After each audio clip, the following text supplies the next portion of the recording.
आपका मेरी चैनल में स्वागत है। हिंदू धर्म में अमावस्या का विशेष महत्व होता है। फाल्गुन मास के कृष्ण पक्ष में सोमवार के दिन आने वाली तिथि को सोमवती अमावस्या कहलाती है। यह अमावस्या तिथि पितृओं की पूजा के लिए समर्पित है। वैदिक पंचांग के अनुसार फाल्गुन मास के कृष्ण पक्ष की अमावस्या तिथि 8 अप्रैल सोमवार के दिन सुबह 3:31 से शुरू होगी और इस तिथि का समापन 8 अप्रैल मध्य रात्रि के समय 11:50 पर होगा। फाल्गुन सोमवती अमावस्या का व्रत 8 अप्रैल 2024 यानी कि सोमवार के दिन रखा जाएगा। इस विशेष दिन पर इंद्र योग का निर्माण हो रहा है, जो शाम 6:14 तक रहेगा। वही स्नान दान के लिए शुभ समय सुबह 4:55 से सुबह के 6:30 के बीच रहेगा। फाल्गुन मास की अमावस्या के दिन ब्रह्म मुहूर्त में सुबह जल्दी उठे और दिन की शुरुआत श्रीहरि भगवान विष्णु के स्मरण से करना चाहिए। सोमवती अमावस्या के दिन भगवान शिव की उपासना की जाती है।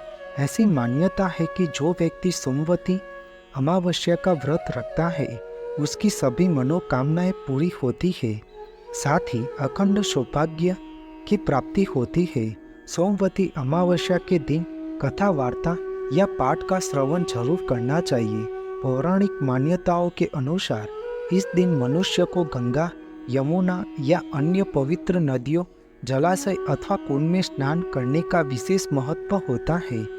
अगर आप किसी कारणवश स्नान के लिए नहीं जा रहे हो तो घर में ही नहाने वाले पानी में थोड़ा सा गंगाजल डालकर स्नान अवश्य करना चाहिए। स्नान करने के बाद साफ वस्त्र धारण करना चाहिए। केवल स्नान ही नहीं बल्कि अपना मन भी पवित्र रखना चाहिए। इसके बाद एक तांबे के लोटे में जल के साथ सिंदूर, फूल और अक्षत डालकर सूर्य देव को जल अर्पित करना चाहिए। इसके साथ ही भगवान गणेश, भगवान शिव और भगवान श्रीहरि विष्णु की विधिवत पूजा करनी चाहिए। भगवान विष्णु को पीला चंदन, फूल, माला चढ़ाने के साथ तुलसी के साथ भोग लगाना चाहिए। इसके साथ ही घी का दीपक और धूप जलाकर चालीसा, मंत्र आदि करना चाहिए। अब विधि पूर्वक श्रीहरि भगवान विष्णु की श्रद्धा और भक्ति भाव से पूजा करनी चाहिए। पूजा समापन होने के बाद बहते हुए पानी में तिल प्रवाहित करें। इस दौरान सुख, शांति, समृद्धि और सौभाग्य की प्रार्थना करें। इसके पश्चात पूर्वजों का पिंडदान भी कर सकते हैं। यह तिथि सोमवार के दिन पड़ती है, इसलिए इसका महत्व कई गुना बढ़ जाता है। अगर सोमवार का दिन और महाकुंभ का मेला लगा हो तब इसका महत्व अनंत गुना हो जाता है। शास्त्रों में कहा गया है कि सतयुग में जो पुण्य तप से मिलता है वह द्वापर युग में हरि भक्ति करने से मिल और त्रेता युग में ज्ञान से और कलयुग में दान पुण्य करने से मिलता है। अपने सामर्थ्य के अनुसार अन्नदान, धन दान, वस्त्र दान, गोदान, भूमिदान तथा स्वर्ण दान जो भी व्यक्ति अपनी इच्छा अनुसार दान देता है, उसे अनंत गणा पुण्य फल की प्राप्ति होती है।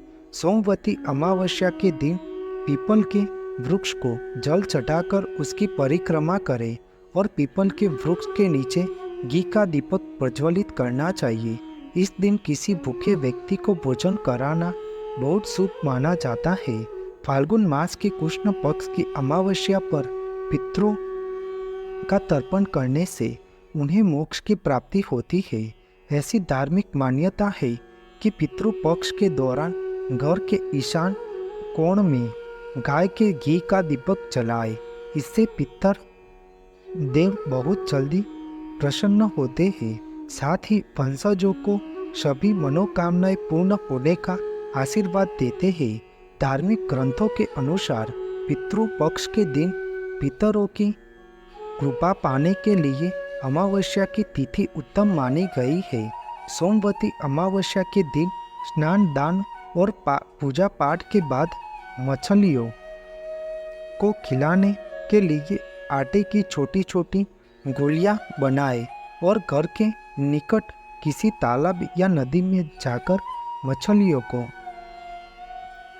यह आटा खिलाना चाहिए। ऐसा करने से कई प्रकार की समस्या दूर हो जाती है और घर परिवार में सकारात्मक ऊर्जा का संचार होता है।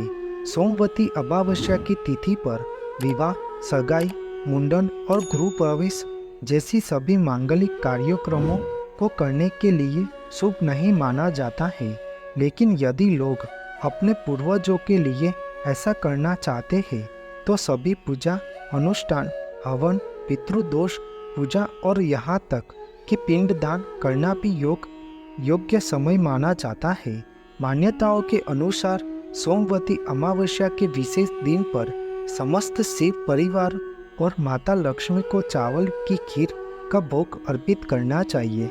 ऐसा करने से जीवन में सुख समृद्धि आती है और देवी देवताओं का आशीर्वाद प्राप्त होता है। आपको मेरी यह माहिती अच्छी लगी हो तो मेरे चैनल को लाइक, शेयर, कमेंट, सब्सक्राइब करें और बेल आइकन को दबाना ना भूलें। जय स्वामी नारायण।